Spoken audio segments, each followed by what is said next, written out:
కొన్ని సందర్భాల్లో మన బ్రతుకులో మన చుట్టూతో ఉన్న పరిస్థితులు మనల్ని ఎట్లా రేపుతాయో తెలుసా?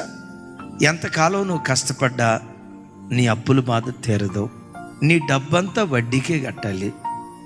ఈ బ్రతుకు నువ్వు బ్రతికే కంటే ఊరేసుకొని చచ్చిపోతే పోయిద్దిగా. ఎందుకు ఈ బ్రతుకు బ్రతకాలి? నువ్వు ఎంత చేసినా ఈ భర్త మారడు. ఆడు తాగుబోతానమే నిన్ను అర్థం చేసుకోడు. ఈ సూటిపోటి మాటలతో మానసికంగా నువ్వు బాధ అనుభవించే కంటే ఎందుకు ఈ బాధ? చచ్చిపోతే పోయిద్దిగా.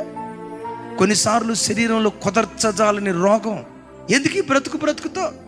చచ్చిపోతే పోయిద్ది కదా. సైతానుగాడు పదే నీ చెవి దగ్గరకు వచ్చి ఏమంటాడు తెలుసా?